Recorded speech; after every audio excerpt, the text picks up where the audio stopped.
Hi friends, welcome to my channel. আমি সনাতন পাল আপনাদের সামনে আরও একটা নতুন ভিডিও নিয়ে চলে এসেছি। তো সবার প্রথমে জানাবো শুভ নববর্ষের প্রীতি শুভেচ্ছা আর অভিনন্দন। তা সবাই ভালো থাকবেন, নতুন বছর সবার ভালো কাটুক এই কামনাই করি। আজকের যে টপিক হলো সেটা হলো WBSEDCL এর লোড ক্যালকুলেশন অথবা যে কোটেশন ক্যালকুলেশন। এটা আপনারা কিভাবে বাড়িতে বসে মোবাইলের মাধ্যমে কিংবা কম্পিউটারের মাধ্যমে করতে পারবেন। এর আগেও আমি একটা শর্ট ভিডিও বানিয়ে দিয়েছি, তাই ভাবলাম একটা ডিটেলসে বলে দেওয়া হোক, তাহলে আপনারা আরও ভালোভাবে বুঝতে পারবেন। ঠিক আছে, খুব কম সময়ের ভিতরে, বেশি সময় আপনাদের কাছ থেকে নেব না।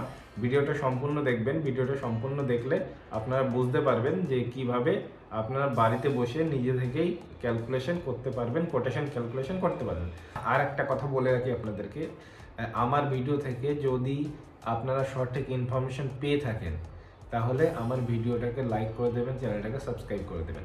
আর যদি মনে হয় আমাকে দিয়ে কোনো এই ধরনের অফিসিয়াল কোনো কাজ করাবেন, অফিসিয়াল কাজ মানে এই যে ডকুমেন্ট রিলেটেড কোনো কাজ যদি আমাকে দিয়ে করাতে চান তাহলে আমার ইনস্টাগ্রামে মেসেজ করতে পারেন। ঠিক আছে, তো চলুন শুরু করা যাক। বেশি সময় আপনাদের কাছ থেকে নেব না, সরাসরি যাব কম্পিউটার স্ক্রিনে। কম্পিউটার স্ক্রিনে গিয়ে আপনাদেরকে দেখাবো কিভাবে আপনি বাড়িতে বসে WBSEDCL থেকে যদি নতুন কানেকশন নিতে চান কিংবা এক্সিস্টিং আপনার কানেকশন থেকে থাকে তাহলে আপনার যে কানেকশন চার্জ মানে কোটেশন কত হতে পারে সম্পূর্ণ ডিটেলস আপনাদেরকে দেখাবো। তো চলুন সরাসরি কম্পিউটার স্ক্রিনে চলে আসবেন। এরপর আসার পরে এখান থেকে টাইপ করবেন WBSEDCL load calculator. Load calculator type করার পরে এরপরে সার্চ করে নেবেন। সার্চ করার পর এখানে দেখুন সবার প্রথমে চলে আসবে কোটেশন ক্যালকুলেটর, এর উপরে ক্লিক করবেন। এর উপরে ক্লিক করার পরে আপনার এই দেখুন এখানে চলে এসেছে কোটেশন ক্যালকুলেটর। সবার প্রথমে আছে অ্যাপ্লায়েন্সেস, মানে আপনি কি ব্যবহার করতে চান।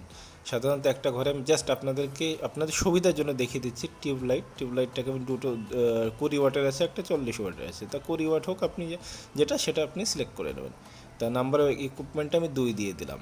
এরপরে দেখুন অ্যাপ্লায়েন্সেসের ভিতরে আমি এখানে দেব CFL ল্যাম্প আমি 3টে, এখানে দেখুন 2 ওয়াটের আছে, মানে 11 আছে 15 আছে, 3টে সিলেক্ট করে নিলাম। আপনারা চাইলে কম বেশি করতে পারেন, কোনো অসুবিধা নেই। এরপরে দেখুন আমি সিলেক্ট করব টেলিভিশন মানে টিভি। এটাকে সিলেক্ট করার পরে এই দেখুন এখানে আমি একটা সিলেক্ট করে দিলাম, একটার পরে অ্যাড করে দিলাম। এরপরে দেখুন এরপরে আমি সিলেক্ট করব ওয়াটার মোটর অথবা টেবিল ফ্যানটাকে আমি সিলেক্ট করে নেব। সিলেক্ট করে এখানে দেখুন 60 ওয়াটের আছে, 2টো আমি সিলেক্ট করব। এরপরে অ্যাডে ক্লিক করব। অ্যাডে ক্লিক করার পরে এ দেখুন নিচে কিন্তু অ্যাড হতে থাকছে। ঠিক আছে, এরপরে ধরুন একটা রেফ্রিজারেটর মানে ফ্রিজ। এরপরে ওটা নাম্বার আমি ইকুইপমেন্ট আমি ওটা সিলেক্ট করে নেব। সিলেক্ট করার পরে অ্যাডে ক্লিক করব। এরপরে দেখুন অ্যাপ্লায়েন্সে আবার যাব। যাওয়ার পরে এখানে দেখুন একটা ওয়াটার মোটরটাকে আমি সিলেক্ট করে নেব। ঠিক আছে, ইনভার্টারও আছে, ইনভার্টার 400 ওয়াট। ওয়াটার মোটর এ দেখুন পাম্প মোটর। এখানে দেখুন আপনাদেরকে দেখাবো নাম্বার ইকুইপমেন্ট একটা। এরপরে অ্যাডে ক্লিক করব। অ্যাডে ক্লিক করার পরে এই দেখুন আমি মোটামুটি একটা আইডিয়া আপনাদেরকে দিয়ে দিলাম। বাড়িতে বসে আপনারা নিজেরাও করতে পারবেন, কোনো অসুবিধা নেই। ঠিক আছে, তা আপনার যেটা প্রয়োজন সেটা আপনি অ্যাড করবেন, যেটা প্রয়োজন নয় সেটা আপনি অ্যাড করবেন না। ঠিক আছে, দেখুন tubelight, CFL, television, table fan, ceiling fan, wall fan, refrigerator মানে ফ্রিজ, পাম্প মোটর সবটাই আমি দিয়ে দিলাম।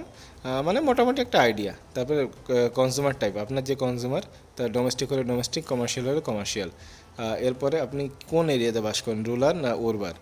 তা আমি রুরাল, তাই রুরাল এরিয়াটাকে আমি সিলেক্ট করে দেবো। ঠিক আছে, এবার সিঙ্গেল ফেজ বেশিরভাগই হয়, তাহলে সিঙ্গেল ফেজটাকে সিলেক্ট করবেন।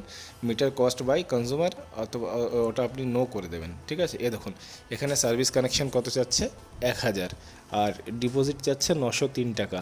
তা টোটাল হচ্ছে 1903 টাকা। এটাই হলো আপনার যে কোটেশন, 1903 টাকা আপনাকে পে করতে হবে, মানে আপনার লোড অনুযায়ী। এমন নয় যে 1903 টাকা, আপনি যদি কম করেন তাহলে কম হবে, যদি বেশি করেন তাহলে বেশি হবে।